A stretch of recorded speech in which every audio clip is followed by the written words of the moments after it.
Hello dear student, मैं अरुण कुमार विश्वकर्मा आपके अपने यूट्यूब चैनल पढ़ाई गिरी विथ मी में आपका स्वागत करता हूं। तो दोस्तों, आज हम लोग पढ़ने वाले हैं कक्षा 10वीं के विज्ञान का सबसे महत्वपूर्ण टॉपिक जिसको बोलते हैं प्लास्टर ऑफ पेरिस। आज हम लोग देखेंगे प्लास्टर ऑफ पेरिस का निर्माण कैसे होता है। तो चलिए स्टार्ट करते हैं। तो प्लास्टर ऑफ पेरिस क्या होता है? प्लास्टर ऑफ पेरिस को पीओपी भी कहते हैं। क्या कहते हैं? पीओपी। पी का मतलब होता है प्लास्टर, ओ का मतलब होता है ऑफ और पी का मतलब होता है पेरिस, प्लास्टर ऑफ पेरिस। इसका हम लोग देखेंगे सबसे पहले रासायनिक सूत्र क्या होता है। तो प्लास्टर ऑफ पेरिस का रासायनिक सूत्र होता है CaSO4। क्या होता है? CaSO4 into half H2O। क्या होता है? Into half H2O। यानी कहने का मतलब क्या होता है? प्लास्टर ऑफ पेरिस का रासायनिक सूत्र होता है CaSO4 इंटू हाफ H2O। अब देखते हैं इसका रासायनिक नाम क्या होता है। तो इसका रासायनिक नाम होता है, C से होता है कैल्शियम। क्या होता है? कैल्शियम। कैल्शियम, Ca से कैल्शियम। SO4 से होता है sulphate, calcium sulphate, calcium sulphate. अब इसको बोलते हैं अर्ध। क्या बोलते हैं? अर्ध हाइड्रेट। क्या नाम होता है? कैल्शियम सल्फेट अर्ध हाइड्रेट, अर्ध हाइड्रेट। तो कैल्शियम सल्फेट अर्ध हाइड्रेट इसका होता है रासायनिक नाम। इसका आणविक द्रव्यमान कितना होता है? तो इसका आणविक द्रव्यमान चलिए निकाल लेते हैं। तो आपका है Ca। तो Ca का होता है कितना? तो Ca का होता है 40 AMU होता है। उसके बाद सल्फर का होता है, सल्फर का आपका कितना होता है? तो सल्फर का होता है 32। कितना होता है? 32। ऑक्सीजन का कितना होता है? तो ऑक्सीजन का होता है आपका 16। कितना होता है? ऑक्सीजन का होता है 16। अब देखा जाए तो जल का होता है 18। कितना होता है? जल का 18। जल का कितना होता है? 18। अब देख लेते हैं कैल्शियम के कितने अणु हैं? एक ही है, तो 40 हो जाएगा। सल्फर के कितने हैं? 32 है। सल्फर के कितने हैं? एक है, तो सल्फर का केवल 32 ही लेंगे, 32 AMU। उसके बाद कितना? तो ऑक्सीजन का देखा जाए तो 4 है। कितने हैं? 4 हैं, तो ऑक्सीजन का ले लेंगे 4। अब 4 है तो 16 चौका 64, यानी कि 64 AMU हो जाता है।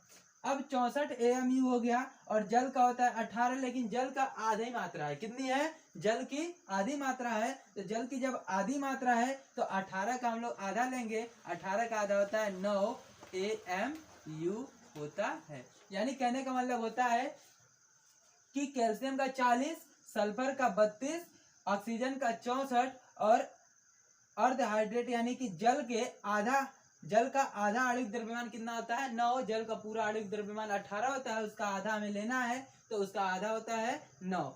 अब देख लेते हैं, सबको जोड़ लेते हैं। तो 40 में 64 जोड़ेंगे आपका हो जाएगा 104। 104 में 32 जोड़ेंगे तो हो जाएगा 136। 136 में आपका 9 जोड़ेंगे तो 136 में आपका 9 जोड़ेंगे तो हो जाएगा आपका 136 में 9। 136 में 9 जोड़ देते हैं तो 9 6 15, यानी कि 145 AMU होता है। 145 AMU होता है। यानी कि इसका आणविक द्रव्यमान कितना होता है? तो इसका आणविक द्रव्यमान होता है 145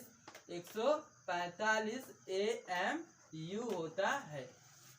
तो कहने का मतलब क्या है? ये रहा इसका आणविक द्रव्यमान 145 AMU। इसका रासायनिक नाम क्या होता है? कैल्शियम सल्फेट अर्ध हाइड्रेट। तथा इसका रासायनिक सूत्र क्या होता है? CaSO4 into half H2O।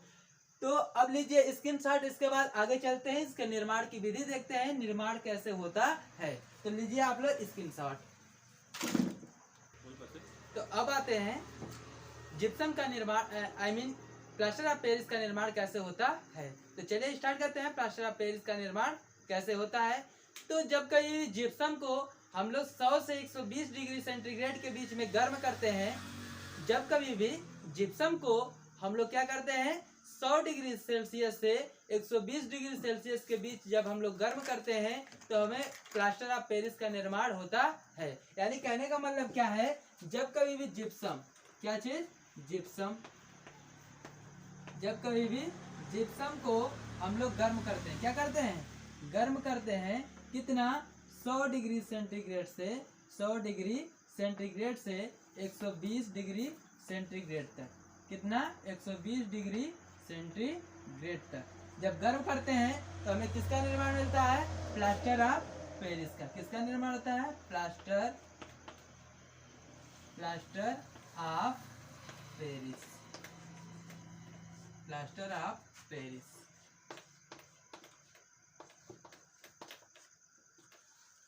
का निर्माण मिलता है। अब देखिए क्या होता है, जिप्सम का सूत्र होता है CaSO4। क्या होता है? CaSO4। जब भी इसको इंटू 2H2O, ये होता है जिप्सम का सूत्र। इसको बोलते हैं कैल्शियम सल्फेट डाइहाइड्रेट। क्या बोलते हैं? Calcium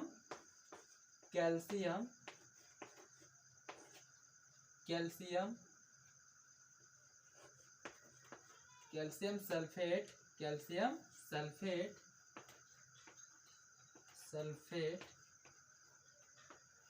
dihydrate.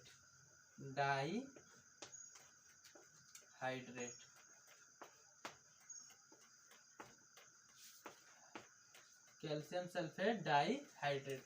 जब कभी भी कैल्शियम सल्फेट डाइहाइड्रेट यानी जिप्सम को हम लोग क्या करते हैं? हीट करते हैं। हीट किस पे करेंगे हम लोग? तो लगभग 100 डिग्री सेल्सियस से 120 डिग्री सेल्सियस। तो जब गर्म करते हैं तो इसके जो जल के कण होते हैं, जल के जो अणु होते हैं, तो क्या हो जाते हैं? वाष्पित हो जाते हैं। जैसे कहने को कुछ जल के कण वाष्पित हो जाते हैं। तो बनता है CaSO4 इंटू हाफ H2O का निर्माण होता है। अब प्लस में क्या होता है? तो प्लस में हाफ H2O क्या होता है? वाष्प बनकर क्या हो जाता है? उड़ जाता है। यानी कहने का मतलब क्या होता है? जब कभी जिप्सम को हम लोग 100 डिग्री सेंटीग्रेड से 120 डिग्री सेंटीग्रेड पे गर्म करते हैं तो कैल्शियम सल्फेट और हाइड्रेट का निर्माण होता है, जिसको हम लोग क्या बोलते हैं? Plaster of Paris. Plaster of Paris को POP भी बोलते हैं। क्या बोलते हैं? POP का मतलब होता है प्लास्टर ऑफ पेरिस। और जल के कुछ कण जो होते हैं ये वाष्प बन के उड़ जाते हैं। तो ऐसे ही होता है प्लास्टर ऑफ पेरिस का निर्माण। एक बार फिर से देख लेते हैं। जब कभी प्लास्टर ऑफ पेरिस को 100 डिग्री सेंटीग्रेड से 120 डिग्री सेंटीग्रेड तक गर्म करते हैं तो प्लास्टर ऑफ पेरिस का निर्माण होता है। जैसे CaSO4 इंटू 2H2O ये होता है जिप्सम का सूत्र, जिसको कैल्शियम सल्फेट डाइहाइड्रेट भी कहते हैं। जब इसको हम लोग गर्म करते हैं 100 डिग्री सेंटीग्रेड से 120 डिग्री सेंटीग्रेड के बीच तो हमें क्या मिलता है? कैल्शियम सल्फेट अर्धहाइड्रेट, जिसको प्लास्टर ऑफ पेरिस या POP कहते हैं। और प्लस में आपको क्या मिलता है? Half H2O। ये क्या होता है? जल के कण जो वाष्प होकर के क्या हो जाते हैं? उड़ जाते हैं। तो कुछ कण उड़ जाते हैं जिसके दौरान हमें मिलता है plaster of Paris. Plaster of Paris का उपयोग आप लोगों को पता ही होगा। जैसे हम लोगों के टूटी फूटी हड्डियों के प्लास्टर में किस चीज का उपयोग किया जाता है? तो प्लास्टर ऑफ पेरिस का उपयोग किया जाता है। इसके दौरान हम लोग देखते हैं, हम लोग घरों में सुंदरीकरण में यानी कहने घरों पे जो डिजाइन हम लोग काटते हैं, फूल बनवाते हैं या फिर अन्य डिजाइने करवाते हैं, तो उसमें POP का हम लोग उपयोग करते हैं। POP का उपयोग कई जगह किया जाता है। तो चलिए इसका स्क्रीनशॉट लीजिए, उसके बाद मैं लिखवा देता हूँ POP का उपयोग कहाँ कहाँ होता है। प्लास्टर ऑफ पेरिस का निर्माण कैसे निर्माण हम लोगों ने देखा। अब देखेंगे इसका उपयोग कहाँ कहाँ होता है, इसको हम लोग देखेंगे। तो चलिए स्टार्ट करते हैं। प्लास्टर ऑफ पेरिस का उपयोग कहाँ कहाँ होता है। तो प्लास्टर ऑफ पेरिस का उपयोग मूर्तियों के निर्माण में किया जाता है। कहाँ किया जाता है? मूर्तियों के निर्माण में। जैसे आप लोगों ने देखा होगा कि जो मूर्तिकार होते हैं मूर्तियों का जब निर्माण करते हैं तो उसको मजबूती देने के लिए प्लास्टर ऑफ पेरिस का उपयोग करते हैं, जिसको व्हाइट सीमेंट के रूप में वो लोग यूज करते हैं। अब क्या होता है दूसरा इसका उपयोग? तो इसका उपयोग होता है घरों के सुंदरीकरण में। तो इसका उपयोग घरों के सुंदरीकरण में किया जाता है। जैसे कहने का मतलब क्या होता है कि आप लोग देखे होंगे जहाँ पे पंखा लगाना होता रहता है और या फिर जहाँ पे बल्ब लगाना रहता है, तो आप लोग देखे होंगे छतों पे डिजाइन काटे रहते हैं फूलों के। तो वो किसके बने होते हैं? तो ये POP के ही बने होते हैं, जिसको प्लास्टर ऑफ पेरिस कहते हैं।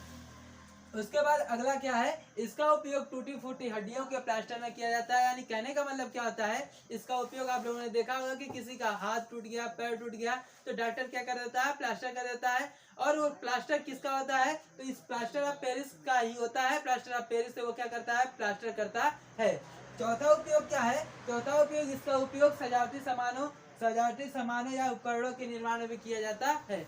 तो चौथा इसका उपयोग होता है, आप लोगों ने देखा होगा जयमाल हो गया या फिर किसी फंक्शन में आप लोग गए होंगे तो कुछ मूर्तियां देखे होंगे। वो मूर्तियां किसकी बनी होती हैं, तो प्लास्टर ऑफ पेरिस की बनी होती हैं। हालांकि कुछ मूर्तियां फाइबर की भी बनी होती हैं, लेकिन आपको बता दें कि कुछ मूर्तियां जो होती हैं वो प्लास्टर ऑफ पेरिस की भी बनती हैं। तो इसका उपयोग सजावटी सामानों के उपकरणों में या फिर सामानों में ही क्या किया जाता है, उपयोग किया जाता है।